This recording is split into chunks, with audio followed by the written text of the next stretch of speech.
Thomas was at the quayside of a small village. The early morning catch of fish was being loaded into his trucks. The work took a long time. The fishermen were using old equipment and Thomas was worried. "I'm going to be late for Henry at the docks. He don't like this. Please hurry up," and Thomas was rudely interrupted.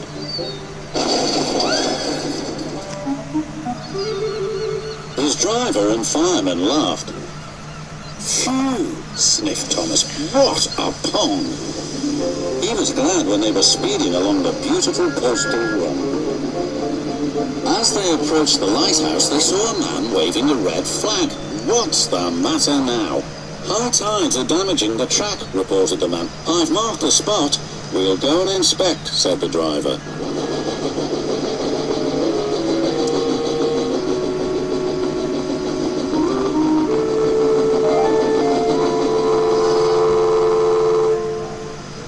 "It would be dangerous for heavy engines like Henry," agreed the driver, "but for Thomas it's safe enough."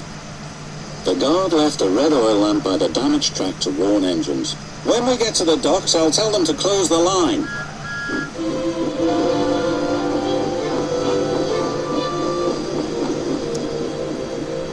Henry was waiting anxiously for Thomas's trucks.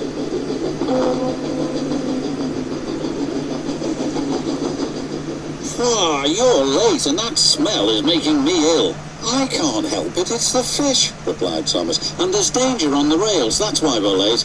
"Huh, you're the only danger on the rails, Thomas. Now stop wasting time and get your trucks hitched to my train." Thomas's driver and fireman were in the yardmaster's office when they heard Henry's whistle. There he was, steaming out of the station with his long, heavy train called the Flying Kipper. "What route is Henry taking tonight?" asked the driver. "The coastal run, it's the quickest." "But I told you, that's dangerous for a big engine like Henry."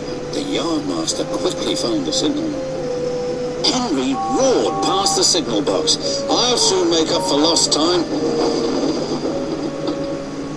The signalman was answering the telephone but couldn't hear the warning. By the time he did, Henry was far away in a cloud of steam. But when Henry reached the coastal track, his hopes for a fast run were dashed. Fog floated everywhere. "I can't see," cried Henry. Nor could his driver.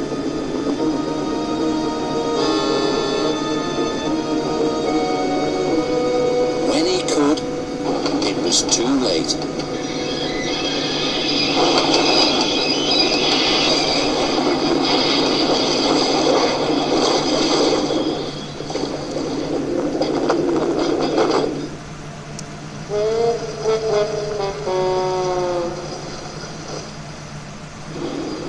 As soon as the tide was high enough, Henry was craned out of the water.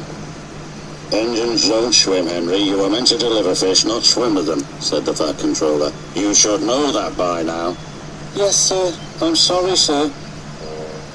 When Henry arrived at the docks, Cranky the crane looked down at him disdainfully. My, Henry, I expect you'll have some fishy tales to tell, but take my advice, have a long hose down first." "Ha!" hissed Henry, but there was worse to come.